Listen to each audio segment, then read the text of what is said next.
cette joie ne doit pas disparaître de nos cœurs. La joie de savoir d'être aimé de lui. La joie de savoir d'être sauvé. La joie du salut. Rien ne remplace la joie du salut, frères et sœurs. On peut avoir des tas de joies ici-bas sur la terre et elles sont légitimes, ces joies-là. Mais rien ne doit remplacer la joie du salut. La joie d'être sauvé par Christ. La joie de savoir d'être gracié par lui. Imaginez, peut-être que vous avez dû entendre des témoignages aux États-Unis où la pratique de la peine de mort ça s'applique, je ne sais pas aujourd'hui si c'est encore le cas, mais en tout cas ça s'appliquait à une certaine période aux États-Unis. Imagine que le président lui fasse grâce au condamné. Il faut imaginer la joie dans le cœur du condamné. Et puis d'ailleurs dans la Bible, on connaît un condamné qui a été gracié. Vous savez qui c'est? Barabbas. Barabbas a été gracié. Jésus a pris la place du condamné. Au-delà de Barabbas, c'est nous. Il a pris notre place. Nous qui étions coupables, condamnables. Mais Jésus a pris notre place, volontairement parce qu'il nous a aimés. Et quelle joie il y a dans notre cœur, non seulement ce matin, mais tous les jours de notre vie. Amen. Ce matin, je voudrais partager avec vous une chose qu'on a déjà vue l'année dernière, en décembre, et on n'a pas vu dans tous les points, mais rapidement, je vais revoir quelques points qu'on a vus ensemble au mois de décembre l'année dernière. Vous vous rappelez ce verset, je vais lire avec vous dans Galates chapitre 5, verset 7. Galates chapitre 5, verset 7.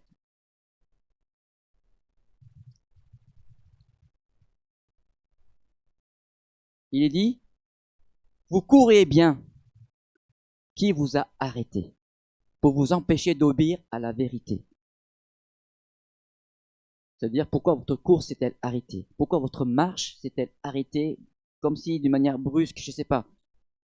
Vous avez pris, dans la version français courant, il est dit, vous aviez pris un si bon départ qui a brisé votre élan pour vous empêcher d'obéir à la vérité. Autrement dit, vous avez pris une bonne allure, une bonne vitesse de course. Vous avez pris une bonne allure et quelque chose s'est produit durant cette course, durant cette marche chrétienne. Ça s'est ralenti à cause des obstacles. Qu'on ne fait pas attention ou pas.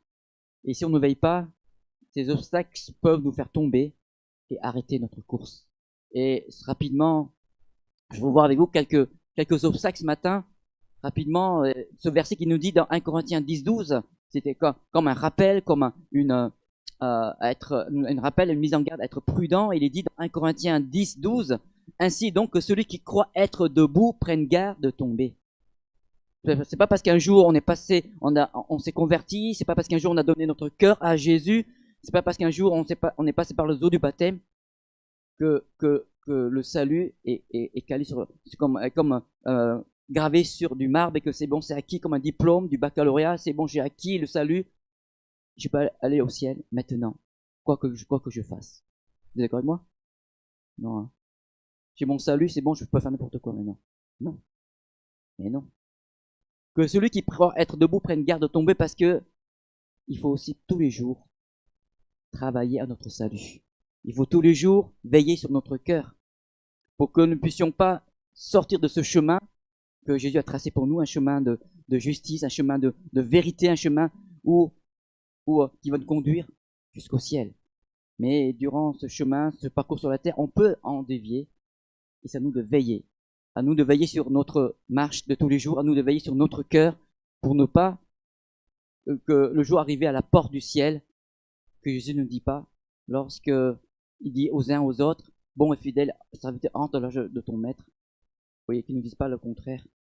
Tu as fait ce qui n'est pas à ma gloire, tu n'entres pas. Et c'est malheureux et c'est triste de l'entendre dire ainsi à la dernière minute. C'est dommageable et c'est triste de voir ça. Et le Seigneur est là pour nous rappeler, oui, vous êtes sauvés, mais soyez prudents. Veillons et prions. Parce que le diable, lui, vous savez le diable comparé à un lion rugissant. Un lion rugissant qui rôde autour des créatures que Dieu aime. Autour de ceux que Dieu veut sauver, que Jésus veut sauver. Et le lion, vous savez comment font les lionnes pour attraper sa proie? Ils se cachent d'abord. Ils l'observent. Il se met pas comme ça, il observe, il regarde si un des animaux s'écarte du troupeau pour repérer sa proie, pour repérer sa vulnérabilité afin de pouvoir la saisir et la dévorer, la détruire, la tuer. Et le diable fait pas, il rôde, il cherche une faille. Il cherche une faille, il cherche la faille dans le cœur du chrétien, de la chrétienne, pour voir s'il y a une faille pour qu'il puisse s'introduire et détruire à petit feu le chrétien et la chrétienne. Le pousser à la faute également, pour que finalement il fasse son salut. Notre salut est en Jésus, elle est garantie, c'est vrai. Mais c'est à nous de veiller jusqu'au bout. Ce qu'on appelle la consécration, ce qu'on appelle la sanctification, de se mettre à part, de repousser, de fuir le péché, de fuir les choses qui peuvent nous affecter et nous amener sur un chemin de perdition, au lieu de rester sur un chemin qui nous conduit au salut. Et sur ce chemin, il y a des obstacles qui peuvent être là. Il y a ce verset dans Proverbes chapitre 4, versets 25 à 27. Proverbes chapitre 4, versets 25 à 27. Proverbes chapitre 4, versets 25 à 27. Que tes yeux regardent en face et que tes paupières se dirigent devant toi. Dans une autre version, il dit que tes yeux regardent droit et que tes paupières dirigent ton chemin devant toi. Autrement dit, ne regardons ni à droite ni à gauche, mais que nos yeux se portent sur Jésus constamment. Amen. C'est l'une des conditions pour rester jusqu'au bout, pour demeurer sur le chemin de salut, c'est de regarder vers devant. Parce que l'un des obstacles qui nous empêche d'avancer, c'est de regarder à droite et à gauche, ou de regarder même en arrière. Et celui qui jette son regard en arrière, c'est comme si celui qui est encore attaché au passé, attaché aux pratiques du passé, c'est-à-dire le péché par exemple. Et ça nous empêche d'avancer. Imaginez quelqu'un qui avance et qui, au lieu de regarder, avoir les regards devant, il regarde derrière. C'est évident qu'il va tomber. S'il y a une pierre, il verra pas la pierre devant lui, il va trébucher contre la pierre et il va tomber. Mais ayons nos regards vers Jésus. Rappelez-vous de cette histoire vraie où Pierre marchait sur les eaux agitées et tant que ses yeux étaient sur Jésus, il pouvait avancer. Mais à un moment donné, son regard s'est détourné de Jésus parce que il a été, touché, impacté par la situation dans laquelle il se trouvait, c'est-à-dire la force du vent, le bruit que le vent faisait, les eaux qui étaient agitées. Donc il s'est détourné du regard et il a porté son regard sur la situation qui était comme une détresse. Mais qu'est-ce qui se passait, Pierre? Il commence à s'enfoncer dans l'eau. Alors que au début, tout allait bien, il avançait vers Jésus. Il met un pied devant l'autre, il avançait parce que son regard n'était pas sur la situation, son regard n'était pas sur la tempête, mais son regard était porté sur Jésus, qui est le chef consommateur de notre foi, le chef rémunérateur de notre foi, et que notre foi soit entretenue au travers de sa parole, que nous ayons cette connexion avec Jésus constamment pour pouvoir avancer sur les eaux agitées de ce monde, frères et sœurs. Amen. Et peut-être que quelqu'un qui a un regard en arrière parce que c'est comme si quelqu'un qui a encore des blessures dans son cœur, des blessures du passé, et dans une situation peut-être, quelqu'un se trouve dans une situation qui a réveillé en lui, en elle, une blessure passée qui n'a pas été encore guérie. Mais rappelez-vous, Jésus est celui qui guérit les cœurs brisés. Jésus est celui qui guérit les cœurs blessés, même des blessures qui datent depuis des années, des années. Rappelez-vous ce verset qui nous dit dans Ésaïe 61, verset 1, Ésaïe chapitre 61, verset 1, « L'Esprit du Seigneur, l'Éternel, est sur moi, car l'Éternel m'a oint pour porter de bonnes nouvelles aux malheureux. Il m'a envoyé pour guérir ceux qui ont le cœur brisé. » Amen. Pour proclamer aux captifs la liberté et aux prisonniers la délivrance. Amen. Portons nos regards sur Jésus et ne regardons pas en arrière. Malheureusement, la femme de Lot a fait cette malheureuse expérience d'avoir jeté un regard en arrière vers Sodome et Gomorrhe. Et vous vous rappelez la fin que cette femme a connue. Elle s'est transformée en statue de sel et sa marche s'est immobilisée. Elle n'a pas pu avancer. Elle n'a pas pu aller plus loin. Elle est restée comme tétanisée, immobilisée. Amen. Le deuxième obstacle qui nous empêche d'avancer avec le Seigneur sur notre marche chrétienne, c'est aussi la fatigue. D'accord avec moi? La fatigue. Ceux qui ont fait des randonnées, ceux qui ont fait de la marche dans les montagnes, à un moment donné, bien sûr, la fatigue, elle vient tout naturellement et il faut s'arrêter, il faut se reposer. Mais des fois, il y a la fatigue spirituelle. Des fois, on peut être fatigué de combattre le bon combat de la foi.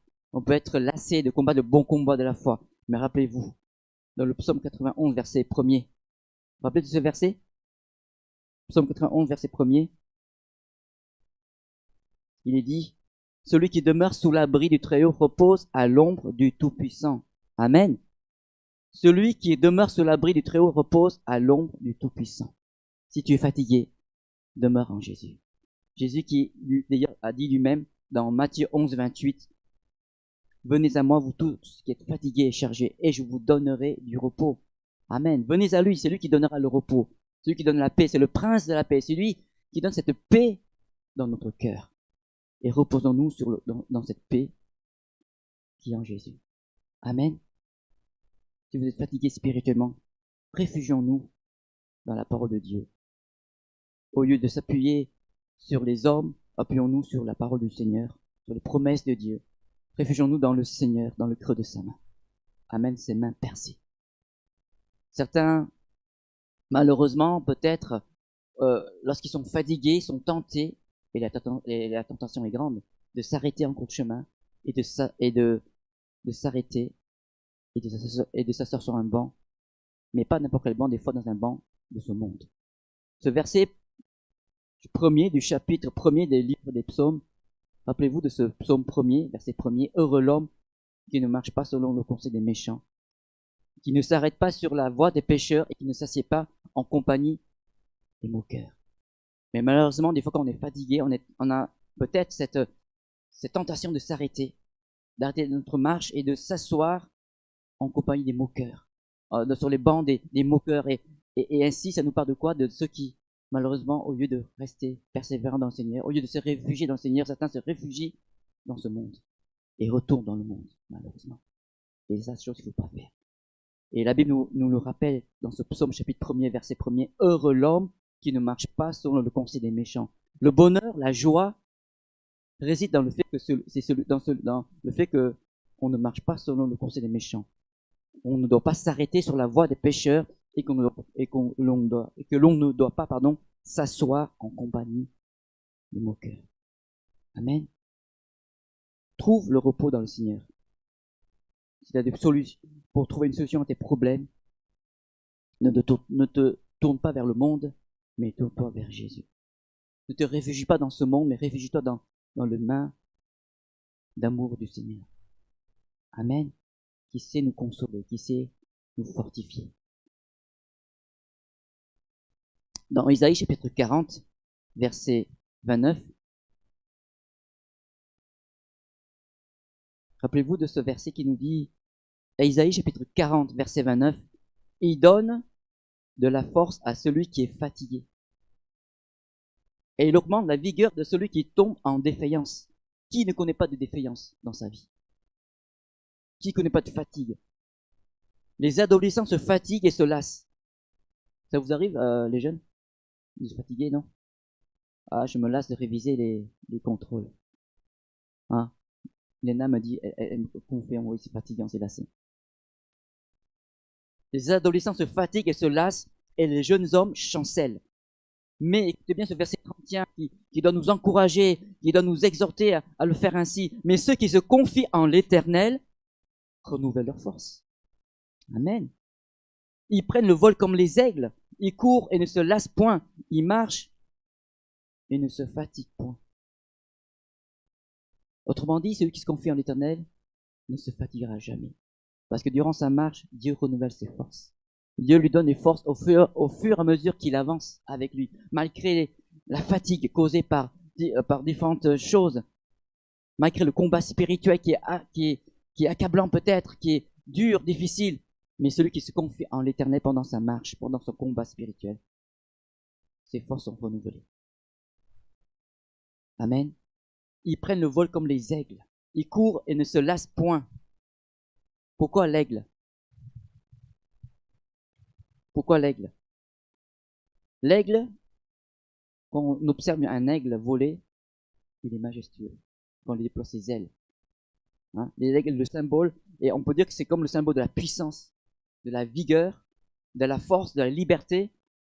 Et l'aigle, il vit sur les lieux élevés, dans les hautes montagnes. Et son envol est et il nous apprend plein de choses. Quand un aigle est en plein vol, on peut dire, mais il n'est pas, comment dire, il n'est pas écrasé, il arrive à sortir de l'attraction terrestre. Hein, vous, quand vous êtes perché sur, même pas sur une montagne, mais sur un arbre et que vous voulez voler de là, vous n'avez pas volé. Hein. Vous n'êtes pas fait pour ça, vous tombez, clac, vous tombez. Vous sautez d'un mur, vous tombez, vous n'avez pas volé. Hein. Vous n'avez pas été créé pour ça, moi non plus. Mais là, quand il vole, on voit qu'il n'est pas, comment dire, il arrive à se soustraire de l'attraction terrestre. Des forces qui essaient de le retenir. Et celui qui se confie en l'Éternel est celui qui arrive à se soustraire des problèmes de ce monde. Il n'est pas resté en bas dans ses problèmes, mais il arrive à prendre son envol parce qu'il s'approche de Dieu. Il arrive à déployer ses ailes de la foi et à prendre son envol. Pour pas être, comment dire, écrasé par les problèmes, pour pas être écrasé par la fatigue. Le chrétien qui est renouvelé ne subit aucune influence ici-bas sur la terre. Quoi qu'il arrive. Mais parce qu'il est connecté au ciel. Les yeux fixés sur Jésus, comme Pierre l'avait fait. Rappelez-vous, j'en ai parlé tout à l'heure. L'aigle,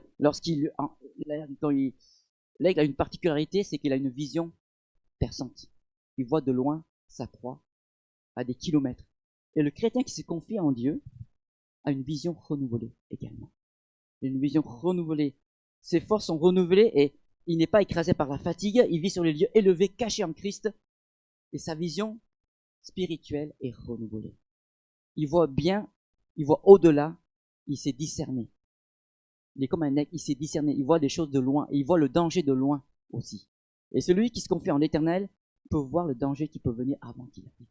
Et se met à l'abri, avant que le danger vienne le frapper. Avant que l'ennemi de nos âmes vienne nous frapper, celui qui se confie en l'Éternel, il est protégé, parce qu'il a une vision éclairée, une vision renouvelée, comme un aigle qui est capable de voir de loin, à des kilomètres de loin.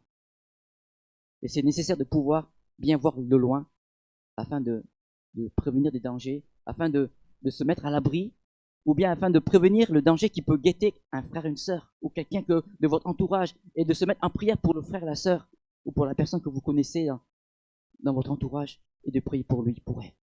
Parce que vous serez renouvelé. Celui qui se confie en l'Éternel a une vision renouvelée, a des forces renouvelées. Amen. Rappelez-vous l'histoire de Néhémie. Néhémie qui a à cœur de construire une muraille, vous voyez. Puis il y a l'ennemi qui vient le piquer, pour le décourager, pour l'amener semer le doute. Vous vous rappelez cette histoire? Et à un moment donné, Néhémie il s'est dit en lui-même, ils avaient médité de me faire du mal. Il avait eu de discernement. Que ceux qui se montraient comme ses amis pour l'aider, il voit que ce ne sont pas des amis, ce sont des ennemis. Parce qu'il veut le sudoyer, il veut le flatter des fois, mais il avait une vision renouvelée. Il a du discernement parce qu'il s'est confié en Dieu. Amen. Ésaïe, dans le psaume chapitre 37, versets 23 à 24. Psaume chapitre 37, versets 23 à 24. L'Éternel a fermi les pas de l'homme. Et il prend plaisir à sa voix. S'il tombe, il n'est pas terrassé, car l'Éternel lui prend la main. Amen. Ça nous rassure, ça nous fait du bien en lisant ce verset, mais l'Éternel a fermé les pas de l'homme, et il prend plaisir à sa voix. S'il tombe, il n'est pas terrassé, car l'Éternel lui prend la main. Si nous nous confions en Dieu, frères et sœurs, nos pas seront affermis. Fermes sous nos pas. Notre marche sera affermie, sera ferme. On marchera avec lui avec pleine assurance. Ésaïe chapitre 26, verset 3. Ésaïe chapitre 26, verset 3. À celui qui est ferme dans ses sentiments, tu assures la paix. La paix, parce qu'il se confie en toi. Amen. À celui qui est ferme dans ses sentiments, dans sa confiance en Dieu, tu lui donnes la paix. La paix parce qu'il se confie en toi. Celui qui se confie en l'Éternel, celui qui se confie en l'Éternel est capable de lâcher prise. De lâcher prise et de ne plus regarder à ce qui se passe dans sa vie, qui peut lui faire, qui est comme un obstacle dans sa vie, mais en se confiant en l'Éternel, le Seigneur lui donne la paix. Et cette paix lui permet d'avoir lui donne d'être ferme et de marcher avec assurance. Amen. À celui qui est ferme dans ses sentiments, tu assures la paix parce qu'il se confie en lui. Gloire à Dieu. Et puis, l'un des obstacles qui nous empêche d'avancer également, c'est notre impatience. Également. On est par nature impatient. Je ne sais pas vous, peut-être vous êtes parfait. Moi, je ne suis pas du tout parfait. Je suis quelqu'un d'impatient. Je veux tout de suite le résultat. Vous savez, les micros de nos jours, on a fabriqué depuis quelques années des moyens pour avoir rapidement des choses qu'on veut. Par exemple, maintenant, les fast-food, c'est courant maintenant. Hein. Il y a 50 ans en arrière, il n'y a pas les fast-food. Mais on est tellement pressé, impatient. Les fast-foods se multiplient partout dans le monde. Et puis, on y va, puis on a de suite ce qu'on a besoin pour manger rapidement. Tellement on est impatient.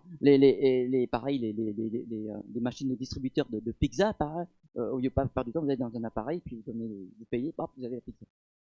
C'est super la technologie. Hein. On est tellement impatient. Les fours à micro-ondes, ça n'existait pas il y a 50 ans en arrière. Les fours à micro-ondes. C'est génial comme invention.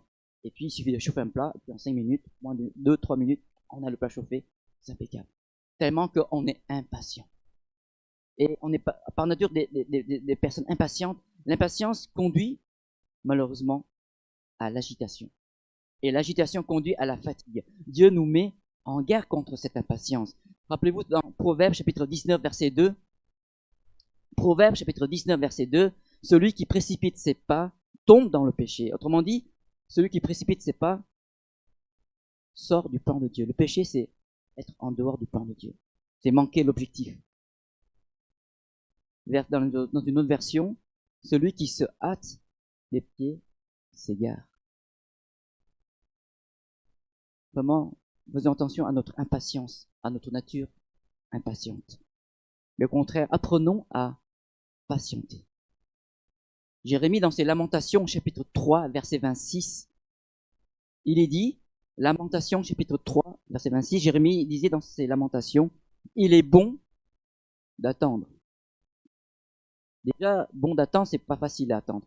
Non seulement c'est pas facile d'attendre, mais en plus il est dit, il est bon d'attendre en silence. Parce qu'on peut attendre en murmurant. On peut attendre en route, comment dire, en mettant des mécontentements, de l'irritation, en étant irrité, etc., etc. Et pourtant, Jérémie disait, lui qui a passé par des moments difficiles, le prophète Jérémie, il disait, il est bon d'attendre en silence le secours de l'Éternel. Amen. Et puis, ce verset pour nous encourager tous, Ésaïe chapitre 30, verset 15, car ainsi a parlé le Seigneur l'Éternel, le Saint d'Israël, c'est dans la tranquillité et le repos que sera votre salut. C'est dans le calme et la confiance que sera votre force. Que sera votre force. Alors si vous voulez garder, maintenir votre force dans le Seigneur, suivez le conseil de Jérémie.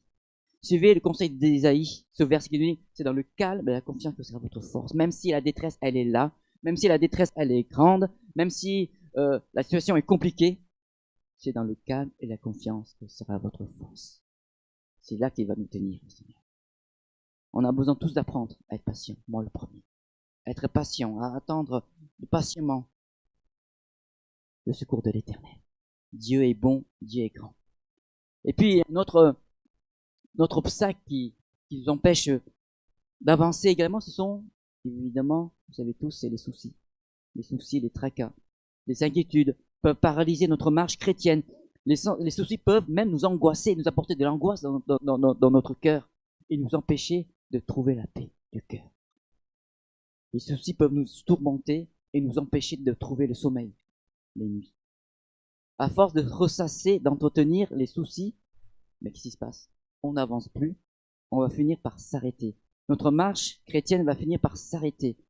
Et l'un des obstacles de notre marche chrétienne, ce sont les soucis.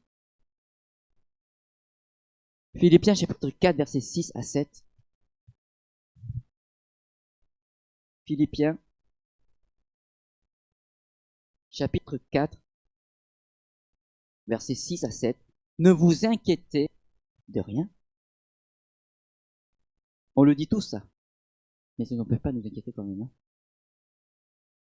Ne vous inquiétez de rien, mais en toute chose, faites connaître vos besoins à Dieu par des prières et des supplications, avec des actions de grâce. Et la paix de Dieu, qui surpasse toute intelligence, gardera vos cœurs et vos pensées en Jésus-Christ. Dans la version Parole vivante, il est dit, n'entretenez aucun souci. En toute situation, exposez vos besoins et vos souhaits à Dieu, en les lui faisant connaître dans vos prières. Intercédez avec confiance et sérieux, exposez vos requêtes avec précision, sans oublier d'exprimer aussi votre reconnaissance. Alors, après cela, la paix de Dieu qui surpasse toute intelligence gardera vos cœurs et vos pensées et les maintiendra dans la communion et sous la protection du Christ Jésus. Amen. Ne vous inquiétez de rien. Dans la version qu'on vient de lire, la version Parole vivante, il dit n'entretenez aucun souci. Et malheureusement, peut-être que certains le font inconsciemment, entretenir des soucis tous les jours, ressasser tous les jours. Mais si on entretient nos soucis, si on le cultive, les soucis, eh ben, qu'est-ce qui se passe? Quand on entretient une plante dans le jardin, on l'arrose, la plante, elle va faner ou pas? Non, elle va verdir, elle va grandir la plante. Lorsqu'on arrose une plante, quand on entretient notre jardin, les plantes vont pousser. Et de la même manière, si on entretient notre souci comme une plante, tous les jours on l'arrose, on ressasse dans le cœur les soucis, et ainsi, etc. Ben, est-ce que les soucis vont disparaître? À votre avis? Non, elle va grandir comme une plante. Si on entretient nos soucis, l'entretien des soucis va rester, les soucis vont rester dans notre cœur, mais les soucis vont grandir, comme si on entretenait une plante. Et même si on priait, même si on gardait ce verset dans notre cœur, ne vous inquiétez de rien, mais si on entretient en même temps, ben on ne va pas vivre la paix de Dieu.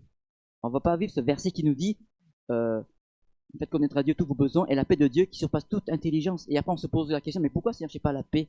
Pourtant la Bible dit, celui qui se confie en l'Éternel, celui qui expose ses besoins, qui fait connaître ses soucis, tu vas nous mettre ta paix. Pourquoi je n'ai pas la paix? Parce que tu entretiens tes soucis. N'entretenez pas vos soucis. N'entretenons pas nos soucis, frères et sœurs, mais laissons au pied de Jésus les soucis. Faites connaître nos soucis, nos tracas. Il ne faut pas les entretenir, mais là où il faut entretenir, c'est la joie en Christ. Amen. Et c'est ça qui va nous aider à avancer, frères et sœurs. Dans 2 Timothée chapitre 2 verset 4, 2 Timothée chapitre 2 verset 4, il n'est pas de soldat qui s'embarrasse des affaires de la vie, s'il veut plaire à celui qui l'a enrôlé. Autrement dit, ne laissons pas nos soucis ralentir notre marche. Ne nous encombrons pas de ces broutilles. Ne nous encombrons pas dans notre sac à dos des pierres qui alourdissent notre marche, des pierres d'inquiétude, des pierres de tracas. Ne laissons pas nos inquiétudes arrêter notre marche. Mais comme un bon soldat, débarrassons-nous de ces choses, des choses de la vie, et courons vers la carrière qui nous est ouverte. Il nous a enrôlés un jour. Christ nous a enrôlés comme des soldats de Christ. Et pour être des soldats de Christ, il ne faut pas s'encombrer, s'embarrasser des affaires de la vie, des soucis, des tracas, mais débarrassons-nous de ces choses-là pour que notre marche puisse être efficace. Amen. Proverbe chapitre 12, verset 25. Proverbe chapitre 12, verset 25. Il est dit, l'inquiétude dans le cœur de l'homme là-bas. Mais une bonne parole le réjouit. Et pour pas être abattu par les inquiétudes, frères et sœurs, faisons entrer dans notre cœur une bonne parole qui sont dans la Bible. Les promesses de Jésus, les promesses de Dieu. L'inquiétude dans le cœur de l'homme là-bas, mais une bonne parole le réjouit. Amen. Laissons le Seigneur nous fortifier par sa parole, pour que l'inquiétude ne nous abatte pas, ne nous abatte plus. Ce verset qui nous rappelle dans Isaïe chapitre 50, verset 4, et Isaïe chapitre 50, verset 4, le Seigneur l'Éternel m'a donné une langue exercée pour que je sache soutenir par la parole celui qui est abattu. Amen. Laissons la parole de Jésus nous faire du bien. non seulement ce matin, mais lorsque nous ouvrons sa parole chez nous. Laissons la parole de Dieu nous faire du bien, nous fortifier, nous encourager, pour que nous ne soyons pas abattus justement par l'inquiétude qui vient si facilement si on ne veille pas sur notre cœur. Amen. Ah, je n'entends pas beaucoup d'amen là. Amen.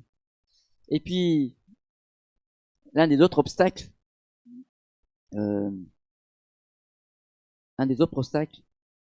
qui empêche notre marche, ça peut être aussi le péché. Un péché que nous portons depuis quelque temps. Lisons dans Psaume chapitre 38, versets 4 à 6. Psaume chapitre 38, versets 4 à 6.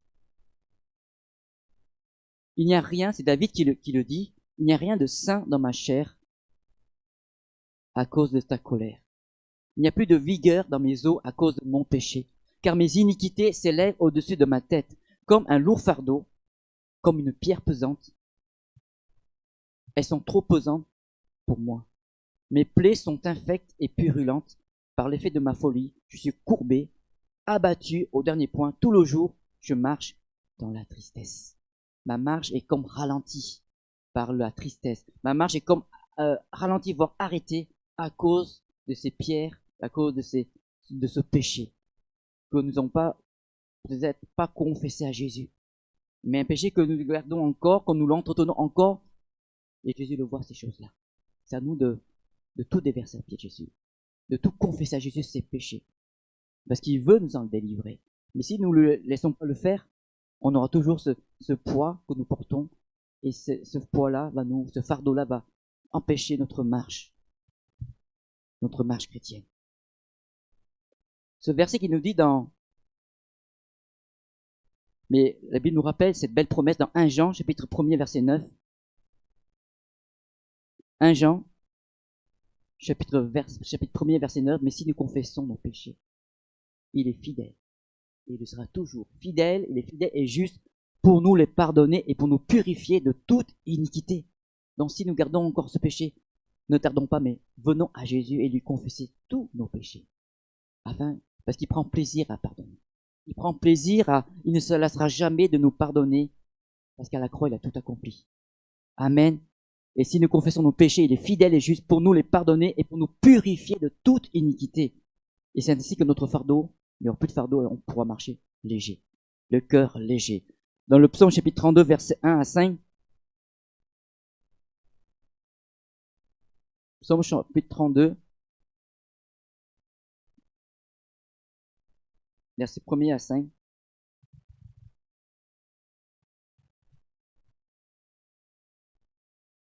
Heureux celui qui a à qui la transgression est remise, à qui le péché est pardonné. Voilà notre joie, frères et sœurs. La joie d'être pardonné.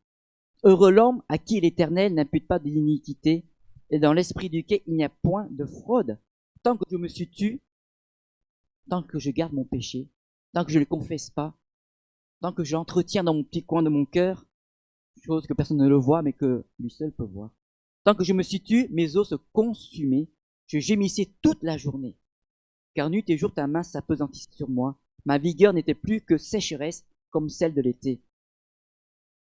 La marche de David se trouvait arrêtée tant qu'il gardait son péché. Mais verset 5, je t'ai fait connaître mon péché. Je n'ai pas caché mon iniquité. J'ai dit, j'avouerai mes transgressions à l'Éternel, et tu as effacé la peine de mon péché. Amen. Tu as ôté le poids de mon péché. Tu as ôté la tristesse, tu as enlevé cette tristesse que le péché peut causer dans mon cœur, dans ma vie. Ne tardons pas. Mais venons à Jésus. Comme dit ce verset, si nous confessons nos péchés, il est fidèle et juste pour nous le pardonner et pour nous purifier de toute iniquité.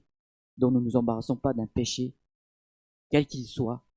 Même un péché entre guillemets mignon, devant Jésus, il n'y a pas de péché et péché mignon, de petits péchés, de grands péchés. Le péché, c'est le péché. Et il fait grâce à tous lorsque nous venons à lui. Amen.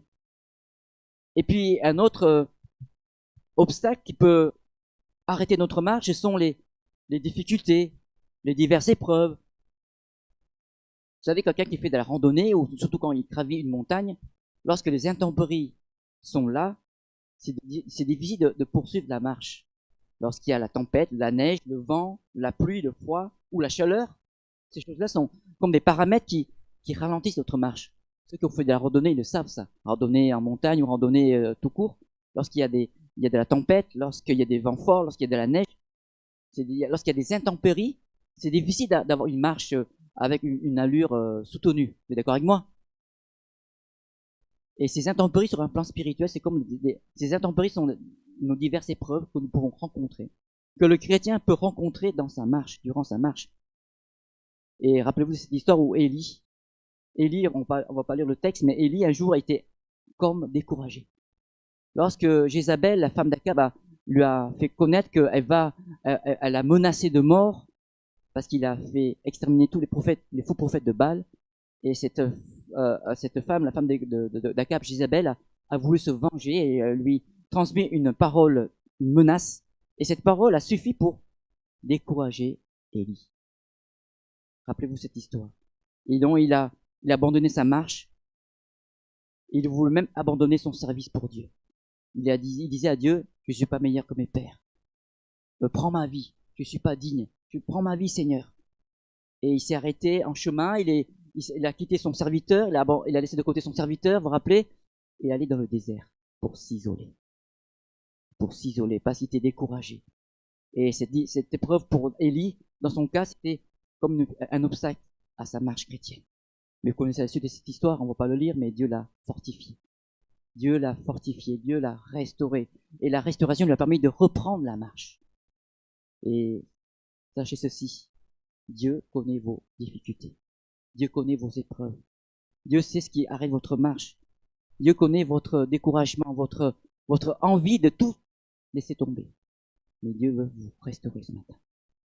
Amen. Et Isaïe chapitre 43, versets 1 à 2.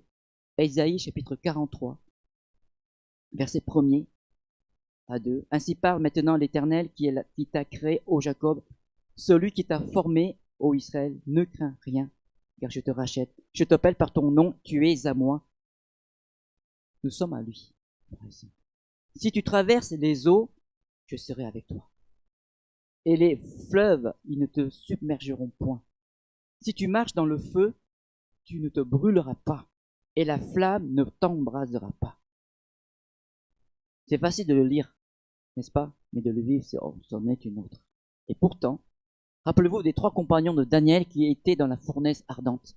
Ils étaient dans la fournaise ardente et, en tout cas, personnellement, j'aimerais pas être à leur place. Même si, bon, Dieu est là, même si il y a une 4e personne qui était avec eux, lorsque le roi a vu qu'il y a une 4e personne. Mais la Bible nous rappelle que le feu ne les a pas touchés. Leurs vêtements n'étaient pas consumés par le feu. Ils n'étaient même pas atteints par la chaleur torride de la fournaise ardente. Et peut-être que tu traverses un feu en ce moment, mais rappelle-toi que Dieu est là et ce feu de l'épreuve va pas te consumer. Au contraire, il va faire grandir ta foi. Il va enlever peut-être les scories aussi. Il y a le feu qui enlève les impuretés, c'est vrai, mais en même temps, il va te faire grandir. Vous savez, la foi est comparée à de l'or éprouvé par le feu. Et pour que le feu soit pur, éprouvé, soit épuré, il faut que l'or puisse passer passe dans un four, exposé à une température très élevée pour enlever toutes les impuretés, afin d'obtenir un produit pur, de l'or pur. Et notre cœur, notre foi a besoin d'être épuré par le feu de l'épreuve pour que tout ce qu'il y a encore comme scorie qui reste soit ôté, soit enlevé, afin que lui soit glorifié. Parce qu'il veut que notre foi soit pure. Il veut que notre foi puisse grandir. Et comment grandir si ce n'est qu'au travers du feu de l'épreuve? Amen. Et nous avons cette parole qu'on vient de lire. Si tu traverses les eaux, je serai avec toi, et les fleuves, ils ne te submergeront point. Si tu marches dans le feu, tu ne te brûleras pas. Amen. Le Seigneur, il est là. Il nous gardera, il nous protégera. Il nous fortifiera, il nous restaurera, même dans l'épreuve. C'est pas facile. Qui aime l'épreuve? Je vois aucune main levée. Ah non, personne n'aime l'épreuve. Mais si le Seigneur nous conduit dans l'épreuve, il y a un but.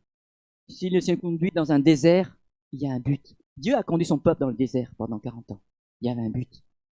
Mais rappelez-vous de ceci, Dans chaque désert, il y a un oasis. Un oasis. Et dans cet oasis, on est rafraîchi, restauré. Alors ne nous décourageons pas. Si tu traverses un désert en ce moment, sache qu'il y a un oasis dans ce désert. Sache qu'il y a un oasis, et là, dans cet oasis, Dieu va avoir un cœur à cœur avec toi. Pour te parler, pour te faire grandir. Amen. Dieu ne t'abandonnera jamais. Ne laisse pas tes sentiments te faire croire le contraire, que Dieu t'a abandonné. Ne laisse pas l'ennemi souffler ton cœur que Dieu t'a abandonné. Non. Mais appuie-toi sur les promesses de Dieu. Dieu ne t'abandonnera jamais. Amen. Romains chapitre 12, verset 2. Romains chapitre 12, verset 12, pardon. Romains 12, 12. Réjouissez-vous en espérance. Soyez patients dans l'affliction. Persévérez dans la prière. Soyez patients dans l'affliction. Comment peut-on être patient dans l'épreuve? C'est pas facile d'être patient. Et pourtant, le Seigneur veut nous enseigner à être patients et à être persévérants dans l'épreuve, dans l'affliction. Pour que lui, il soit glorifié. Pour que notre vie chrétienne soit à une stature parfaite de Christ. Parce que nous sommes appelés à ressembler à Jésus de plus en plus, frères et sœurs. Amen. Soyez patients dans l'affliction. Soyez patients dans l'épreuve. Et persévérez dans la prière. C'est qu'au travers de la prière que nous pouvons rester connectés avec Jésus. C'est mieux que la 4G, c'est mieux que la 5G, c'est mieux tout ce que vous voulez que la 10G. Avec Jésus, il n'y a pas d'interférence possible. Lorsque nous venons à lui, il s'approche de nous.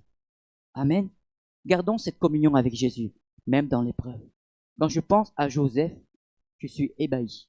Lorsque je pense à la vie de Joseph, lui qui a été rejeté, méprisé par les membres de sa famille, ses propres frères, mais regardez à la fin, il a persévéré dans l'épreuve. Dieu était là et Dieu le bénissait dans son épreuve. Il a été vraiment une bénédiction dans le pays où il se trouvait, en Égypte. Mais non seulement ça, mais regardez, à la fin de son parcours, il était devenu un instrument de bénédiction pour ses frères qui, au début, l'ont rejeté. Waouh! Et Joseph pouvait se venger de ses frères lorsqu'il se présentait comme le premier ministre, l'homme juste est devenu en Égypte pour avoir de quoi manger. Et il se présentait devant Joseph, mais ils ne l'ont pas reconnu. Joseph aurait pu se venger. Il aurait pu se venger et montrer de la misère à ses frères. Vous montrer de la misère, non. Mais Joseph a manifesté de la bienveillance envers ses frères. Et à la fin, lorsqu'ils se sont réconciliés, ses frères qui ont reconnu leur tort, qui ont demandé pardon, et qui disent à cause de nous que tu as été Il dit non. Et j'aime bien cette parole que Joseph a dit à ses frères. Non. Dieu a conduit ainsi pour que je sois une bénédiction pour vous. Waouh. Et je suis vraiment émerveillé de ce que Dieu fait dans le cœur de Joseph. C'est ce cœur de rempli d'amour, prêt à bénir ses frères qui étaient au début des ennemis. Le Messie veut nous apprendre à faire aussi également être comme Joseph, à surmonter le mal par le bien, à pratiquer le bien en tout temps, à manifester la bienveillance envers ceux qui nous ont peut-être fait du mal, auprès de nos collègues de travail par exemple. Un collègue de travail qui nous peut-être fait montrer des problèmes, montrons de la bienveillance à toutes les personnes qui étaient comme des ennemis entre guillemets envers nous, manifestant la bonté de la bienveillance. Comme Jésus l'a manifesté, nous devons suivre l'exemple de Jésus qui a su dire, lorsqu'il était en agonie sur la croix, en regardant ses bourreaux, en regardant ceux qui l'ont persécuté, ceux qui sont moqués de lui, Jésus a dit, Père, pardonne-leur car ils ne savent ce qu'ils font. Mais quel amour Jésus a manifesté à ce moment-là. Un amour qui pardonne, un amour qui supporte l'insupportable, un amour qui pardonne tout. Il était là et prêt à pardonner ses bourreaux. Il n'a pas attendu que ses bourreaux lui demandent pardon, mais Jésus a fait le premier pas. Père, pardonne-leur. Quel exemple. Et nous devons suivre l'exemple de Jésus à pardonner ce qui est impardonnable. À pardonner, et cet amour va nous aider à supporter l'insupportable. L'amour en Christ. L'amour, nous devons chanter tout à l'heure. L'amour, tout à l'heure, vous vous rappelez? C'est l'amour qui est formidable dans ce chant. L'amour qui est merveilleux. L'amour qui est sans limite. Et en Christ, tout est possible. L'amour sans limite. L'amour humain, oui, il est limité. Mais l'amour en Christ, il est sans limite. Amen. Et puis un dernier point concernant concernant un des obstacles de notre marche chrétienne, c'est quoi à votre avis? Celui qui marche depuis longtemps, vous savez que ça se fatigue, d'accord avec moi? Celui qui a parcouru des kilomètres, sa marche à un moment finit par se ralentir, son allure diminue, sa marche s'arrête, sa course s'arrête. Et pour pas se fatiguer rapidement, on doit faire quoi? Dans quelques mois, nous avons les Jeux Olympiques à Paris, avec tous les athlètes. Et tout le monde a en vue, bien sûr, la coupe des JO, cet été-là. Et pour pouvoir remporter les JO, ils doivent faire quoi, les sportifs, les athlètes? Ils doivent s'entraîner. S'entraîner sans relâche. Ils doivent s'entraîner afin d'améliorer ses performances. De plus en plus, d'aller plus loin. De plus en plus pouvoir lancer un javelot beaucoup plus loin, etc., etc. De plus en plus nager plus rapidement. Augmenter, améliorer ses performances sportives. Et sur le plan spirituel, c'est pareil. Celui qui manque d'entraînement, il va se fatiguer rapidement, spirituellement parlant. On doit s'entraîner pour être endurant pendant la marche, frères et sœurs. Celui qui manque d'entraînement se fatigue plus rapidement. Aussi, le chrétien doit travailler à son salut, travailler à son entraînement. Il doit rester sur le chemin de la sanctification, de la consécration. 1 Timothée chapitre 4, verset 8. 1 Timothée chapitre 4, verset 8. Il est dit, 1 Timothée chapitre 4, verset 8, car l'exercice corporel est utile à peu de choses, tandis que la piété est utile à tout, ayant la promesse de la vie présente et de celle qui est à venir. Amen. Le plus important, c'est ce qui est à venir, frère et sœur. C'est pas ce qui se passe sur la terre. L'important, c'est que notre destinée, elle est là-haut.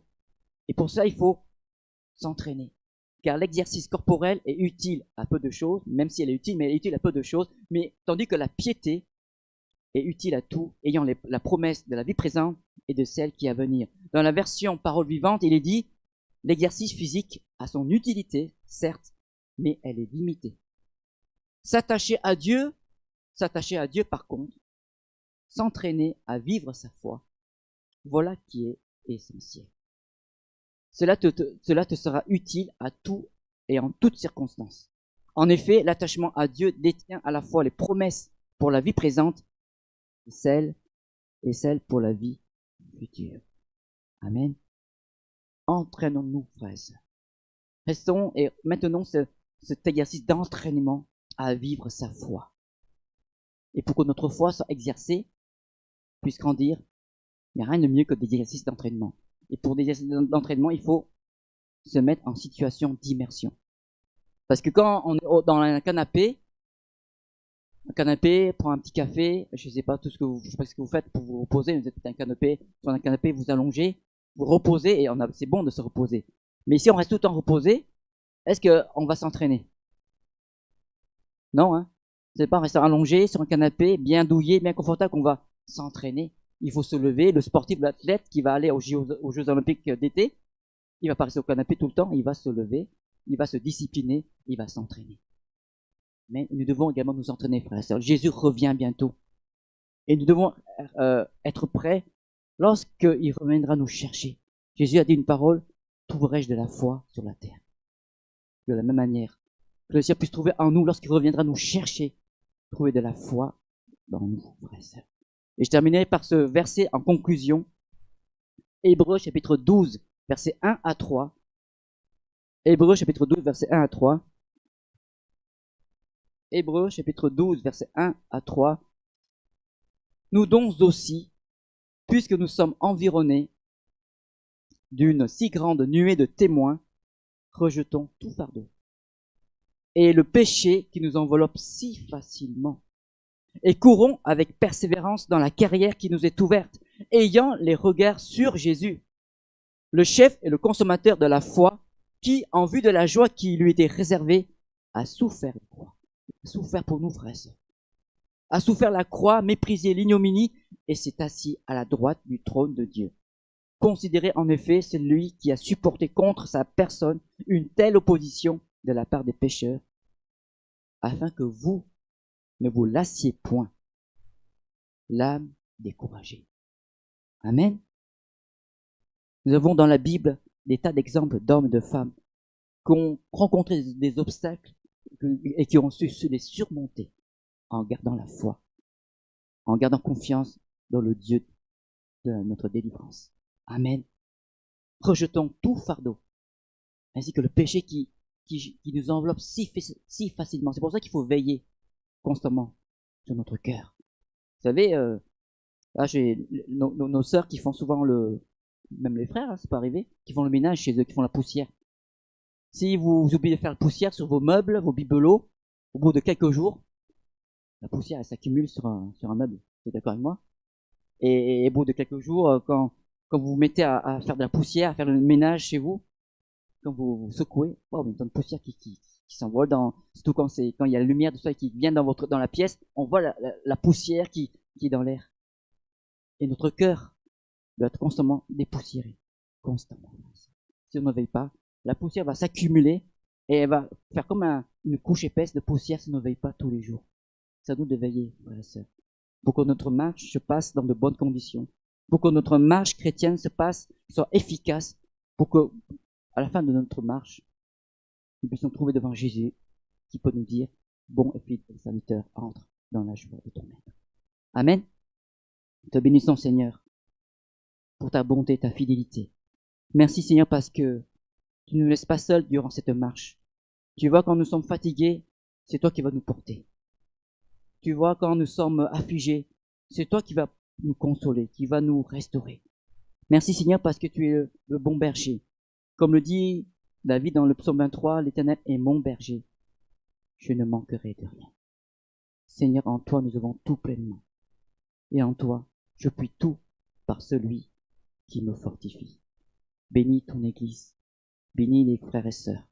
Bénis chaque personne qui sont précieuses à tes yeux. Parce qu'ils comptent tous pour toi, Seigneur. Ils ont de la valeur à tes yeux, Seigneur. Je te bénis pour cela. Je te glorifie pour ça parce qu'ils sont précieux à tes yeux. Personne n'est exclu. Et au contraire, tu les reçois. Tu les bénis. Tu les aimes, Seigneur. Tu as donné ta vie sur la croix pour chacun d'entre nous. Et ça, nous ne pouvons pas l'oublier. Et nous ne pouvons pas laisser les épreuves nous faire oublier ton amour, mais au contraire, Seigneur, nous devons regarder à toi. Comme dit ce verset, ou même ce chant, quand les montagnes s'éloigneraient, quand les collines chancelleraient, mon amour ne s'éloignera pas de toi.